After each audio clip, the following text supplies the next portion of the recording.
Hi friends, പാറൂസ് വ്ലോഗിൻ്റെ പുതിയൊരു വീഡിയോയിലോട്ട് എല്ലാവർക്കും വീണ്ടും സ്വാഗതം.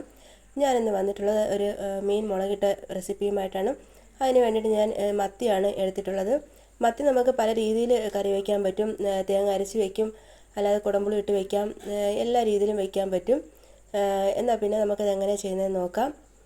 അതിനായിട്ട് ഞാൻ ഇപ്പോൾ 1 കിലോ മത്തി നന്നായിട്ട് കഴുകി വൃത്തിയാക്കി വെച്ചിട്ടുണ്ട്. ഈ മത്തിയെല്ലാം നന്നായിട്ട് ചിതമ്പലെല്ലാം കളഞ്ഞ് കഴിയതിന് ശേഷം ഇത്തിരി ഉപ്പിട്ട് കഴുകുകയാണെങ്കിൽ ആ ഒരു വാട അങ്ങ് മാറിക്കിട്ടും. പിന്നെ വേണ്ടത് കുറച്ച് ഇഞ്ചിയും വെളുത്തുള്ളിയും ചതച്ചതാണ്. പിന്നെ ഒരു 2-3 കഷ്ണം ഉള്ളി അരിഞ്ഞ് വെച്ചിട്ടുണ്ട്. പിന്നെ ഒരു 2.5 സ്പൂൺ മുളക് പൊടി, 1.5 സ്പൂൺ മല്ലിപ്പൊടി, ഒരു 1/2 സ്പൂൺ മഞ്ഞൾപ്പൊടി, പിന്നെ ഒരു നെല്ലിക്ക വലിപ്പത്തിനുള്ള വാളംപുളിയാണ് എടുത്തിട്ടുള്ളത്.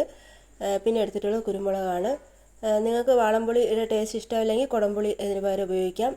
ഒരു ചട്ടി അടുപ്പത്ത് വെച്ച് കൊടുത്തിട്ടുണ്ട്. അതിലോട്ട് ആവശ്യത്തിന് എണ്ണ ഒഴിച്ച് കൊടുത്തു. ഇനി ഇഞ്ചി വെളുത്തുള്ളി ചതച്ചത് ഇട്ട് കൊടുക്കാം. പിന്നെ അരിഞ്ഞ് വെച്ചിരിക്കുന്ന ഉള്ളി ഇട്ട് കൊടുക്കാം. ചെറിയ ഉള്ളിയാണ് ഇതിന് ഏറ്റവും ടേസ്റ്റ് കിട്ടുന്നത്. ഇപ്പം ഞാൻ സവാളയാണ് ഇട്ടിട്ടുള്ളത്. ചെറിയ ഉള്ളി ഉണ്ടെങ്കിൽ ഒരു 7-8 എണ്ണം ഇട്ട് കൊടുത്താൽ നല്ല ടേസ്റ്റ് ആയിരിക്കും. ഇപ്പോൾ അതിട്ട് നന്നായിട്ടൊന്ന് വഴറ്റി കൊടുത്തിട്ടുണ്ട്. നിങ്ങളെൻ്റെ ചാനൽ ആദ്യമായിട്ടാണ് കാണുന്നതെങ്കിൽ പ്ലീസ് ഒന്ന് സബ്സ്ക്രൈബ് ചെയ്യണേ. ലൈക്ക് ചെയ്യുക, ഷെയർ ചെയ്യുക, കമൻറ്റ് ചെയ്യുക. ഇനി നമുക്ക് ഇതിലോട്ട് ഇട്ട് കൊടുക്കേണ്ടത് ആ പൊടികളെല്ലാം ഇതിനകത്തോട്ട് ഇട്ട് കൊടുക്കാം. പൊടികൾ ഇട്ട് കൊടുത്ത് അതിൻ്റെ ഒരു പച്ചമണം മാറുന്നവരെ നന്നായിട്ടൊന്ന് ഇളക്കി കൊടുക്കണം. പൊടികളുടെ എല്ലാം പച്ചമണമൊക്കെ മാറി തീ ഓഫ് ചെയ്തു. ഇതിപ്പോൾ അരപ്പ് നന്നായിട്ട് തണുത്തിട്ടുണ്ട്. അതിലോട്ട് ആ കുരുമുളകും പുളിയും കൂടി ഇട്ട് കൊടുത്തിട്ട് ഇത് മിക്സിയുടെ ജാറിലിട്ട് നന്നായിട്ടൊന്ന് അരച്ചെടുക്കണം. ഇതിപ്പോൾ നന്നായിട്ട് അരച്ചെടുത്തിട്ടുണ്ട്. ഞാൻ ഒരു ചട്ടി അടുപ്പിലോട്ട് വെച്ച് അതിനകത്ത് എണ്ണ ഒഴിച്ചിട്ടുണ്ട്. കുറച്ചുകൂടി എണ്ണ ഒഴിച്ചു. എന്നിട്ട് ഈ അരപ്പ് അതിനോട്ട് എടുത്തിട്ട് നന്നായിട്ടൊന്ന് വഴറ്റി കൊടുക്കണം. ഇത് നന്നായിട്ട് ഇതിൻ്റെ എണ്ണ തെളിഞ്ഞ് വരുന്നുണ്ട്. നമുക്ക് വഴറ്റണം. ഞാനിപ്പോൾ ഒരു അരമുറി തക്കാളിയാണ്, അതും കൂടെ അരിഞ്ഞതും കൂടെ ഇതിൽ ചേർത്ത് കൊടുത്തിട്ടുണ്ട്. ഇനി നമ്മൾ ആ അരപ്പ് മിക്സിയുടെ ജാറ് കഴുകിയിട്ടുള്ള ആ അരപ്പുണ്ടല്ലോ, അരപ്പ് വെള്ളം, അത് കുറച്ച് ഒഴിച്ച് ഈ അരപ്പിലോട്ട് നല്ല മിക്സ് ആക്കണം. എല്ലാം കൂടെ ഒരുമിച്ച് ഒഴിച്ച് കൊടുക്കണ്ട, കുറച്ച് മാത്രം കഴുകി എടുത്താൽ മതി. അത് ഇതിലോട്ട് ഒഴിച്ച് കൊടുത്ത് കുറച്ചായിട്ട് ഒഴിച്ച് കൊടുക്കുന്നുണ്ട്. ഇങ്ങനെ ചെയ്യുമ്പോഴാണ് കറിക്ക് നല്ല ടേസ്റ്റ് വരുന്നത്. ഇതുപോലെ ഇളക്കി താണ്ട് ഇതുപോലെ എണ്ണ ഇതുപോലെ തെളിഞ്ഞ് വരണം. അതുവരെ നമ്മൾ ഇങ്ങനെ ഒഴിച്ച് കൊടുത്ത് നന്നായിട്ടൊന്ന് മിക്സ് ചെയ്യണം. ഇനി നമുക്കിതിലെ ഗ്രേവിക്ക് ആവശ്യമുള്ള ചൂടുവെള്ളമാണ് ഒഴിച്ച് കൊടുക്കേണ്ടത്. എപ്പോഴും പറയുന്ന പോലെ തന്നെയാണ്, ചൂടുവെള്ളം മാത്രം ഒഴിക്കുക. അരപ്പെല്ലാം ചേർത്തതിന് ശേഷം പച്ചവെള്ളം ഒഴിക്കരുത്. ജസ്റ്റ് ഒന്ന് ചൂടാക്കിയിട്ടെങ്കിലും ഒഴിക്കാൻ നോക്കണം.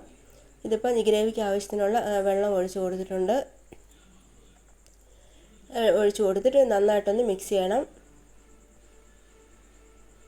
ഇപ്പോൾ ഗ്രേവിക്ക് ആവശ്യമുള്ള വെള്ളം മുഴുവൻ ഞാൻ ഒഴിച്ച് കൊടുത്തിട്ടുണ്ട്. ഇനി അതിനാവശ്യമുള്ള ഉപ്പിട്ട് കൊടുക്കാം. ഉപ്പിട്ട് കൊടുത്തതിന് ശേഷം നമുക്ക് ഒരു 1/4 ടീസ്പൂൺ ഉലുവാപ്പൊടിയാണ് ചേർത്ത് കൊടുക്കേണ്ടത്. അതും ചേർത്ത് കൊടുത്തിട്ടുണ്ട്. പിന്നെ ഒരു 1/4 ടീസ്പൂൺ തന്നെ കായപ്പൊടിയും കൂടി ഇട്ട് കൊടുക്കാം. അതും കൂടി ഇട്ട് കൊടുത്ത് ഈ ഗ്രേവി നന്നായിട്ട് തിളച്ച് വന്നിട്ടുണ്ട്. ഇനി നമുക്കിതിലോട്ട് ആ കഴുകി വെച്ചിരിക്കുന്ന മത്തി ഇതിലോട്ട് ഇട്ട് കൊടുക്കാം. പിന്നെ ആവശ്യമുള്ള കറിവേപ്പിലയും കൂടി ഇട്ട് കൊടുത്തിട്ടുണ്ട്. ഇനി ഇത് അടച്ച് വെച്ച് ഒന്ന് വേവിക്കണം. തിളച്ച് അതൊന്ന് വെന്ത് വരണം. ഇടയ്ക്കിടയ്ക്ക് ഇതൊന്ന് നമ്മളൊന്ന് കറക്കി കൊടുക്കണം, അല്ലെങ്കിൽ നമുക്ക് അടിക്ക് പിടിക്കും. ഇടയ്ക്കിടയ്ക്കൊന്ന് കറക്കി കൊടുത്താൽ മതി. ഇപ്പോൾ കറിയെല്ലാം ഏകദേശം നന്നായിട്ടൊന്ന് തിളച്ച് നല്ല പരുവത്തിന് ചാറൊക്കെ ആയിട്ടുണ്ട്. നല്ല സൂപ്പർ ടേസ്റ്റാണ്. കപ്പയുടെ കൂടെയൊക്കെ നല്ല കോമ്പിനേഷനാണ്. നല്ല ടേസ്റ്റ്, എരിവും പുളിയും എല്ലാം പാകത്തിനുണ്ട്. നിങ്ങളിതുപോലെ ഒന്ന് ട്രൈ ചെയ്ത് നോക്കണം. നിങ്ങളുടെ അഭിപ്രായങ്ങളെല്ലാം കമൻറ്റ് ബോക്സിൽ രേഖപ്പെടുത്തണം. വീണ്ടും പുതിയൊരു വീഡിയോയുമായിട്ട് വരുന്നവരെ താങ്ക് യു ഫോർ വാച്ചിങ്.